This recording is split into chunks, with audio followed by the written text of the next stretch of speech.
Hello friends, welcome to real life story. और आज की स्टोरी है सब्र का बांध। बहुत अच्छी स्टोरी है, पूरी सुनिएगा और अपने सजेशंस हमें कमेंट सेक्शन में ज़रूर दीजिएगा। श्रेया बहू, जल्दी करो, याद है ना आज हमें वर्मा जी के यहाँ जाना है। जी मम्मी जी, याद है। ये परिवार है रमा जी का। परिवार में बहू श्रेया, बेटा आकाश और रमा जी के पति हैं।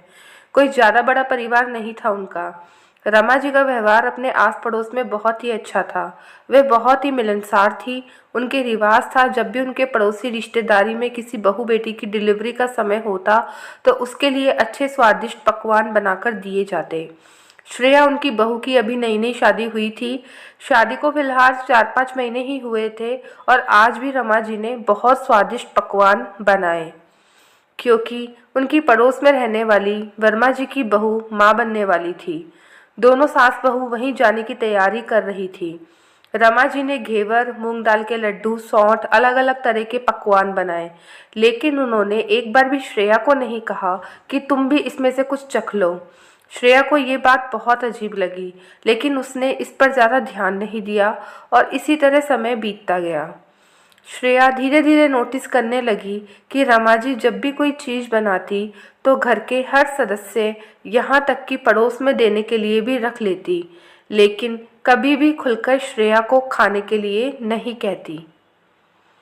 जब भी श्रेया को खाने के लिए पूछती तो कहती, बहू क्या तुम भी खाओगी, और श्रेया झिझक के मारे मना कर देती। ऐसे ही दिवाली का त्यौहार आया। श्रेया के पिताजी ने ढेर सारी मिठाई उसके ससुराल भेजी। शाम के समय खाने की मेज पर, लो जी, आज बहू के मायके से दिवाली की मिठाई आई है। आकाश बेटा, तुम भी ले लो, रमा जी ने कहा। फिर श्रेया की ओर देखकर बोला, बहू क्या तुम भी खाओगी। हर बार की तरह श्रेया के मुंह से नहीं निकला और रमा जी डिब्बों को बंद करके रख देती है। और उन्होंने एक बार भी नहीं कहा कि बहू श्रेया तुम भी मिठाई ले लो। ऐसा नहीं था कि रमा जी ये सब अनजाने में कर रही थी।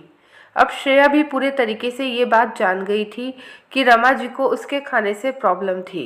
ये सिलसिला यूं ही चलता रहा और श्रेया की शादी को लगभग 2 साल हो गए थे और अब वह एक छोटे बेटे की माँ भी बन चुकी थी। बच्चा छोटा होने के कारण रात का खाना श्रेया सभी के साथ मिलकर नहीं खा पाती थी।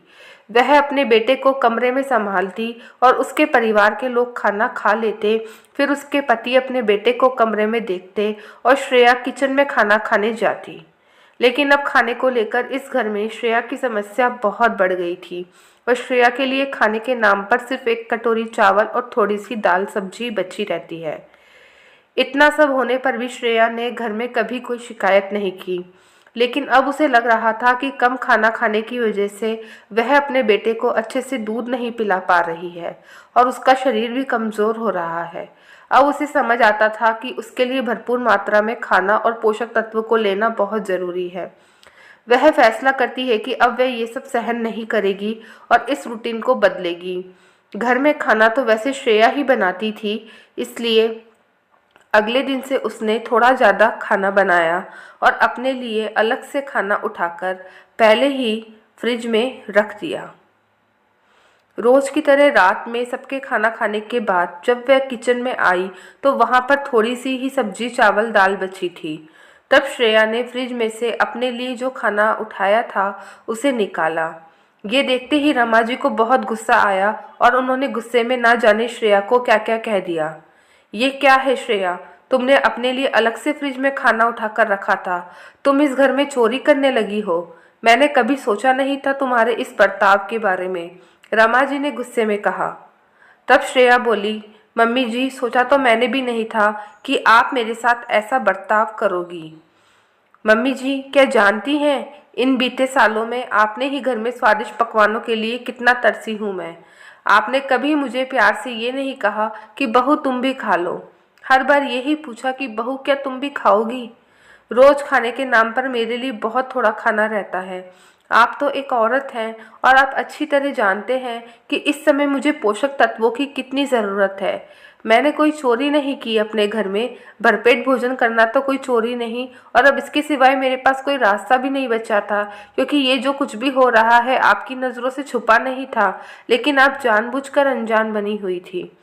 मम्मी जी, आप पड़ोस में रिश्तेदारी में माँ बनने वाली सभी औरतों को स्वादिष्ट पकवान बनाती हैं। उस सब का क्या फायदा जब आपके ही घर में आपकी बहू भूखी रहती है। आप रिश्तेदारों को तो भरपेट भोजन कराती हैं, लेकिन आपके घर में आपकी बहू को भरपेट है। मैं समझती हूँ कि इस तरह के दान पुण्य और दिखावे का कोई फायदा नहीं यदि आपके अपने परिवार में कोई सदस्य भूखे पेट रात बिताता है। ये सब सुनकर रमा जी हैरान हो गई। अब वे बुरी तरह से घबरा रही थी।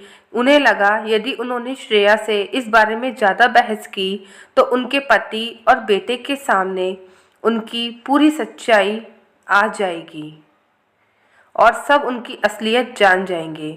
इसलिए उन्होंने इस हालात में चुप रहना ही बेहतर समझा और चुपचाप अपने कमरे में चली गई। इस तरह श्रेया ने अपनी समस्या का हल ढूंढा।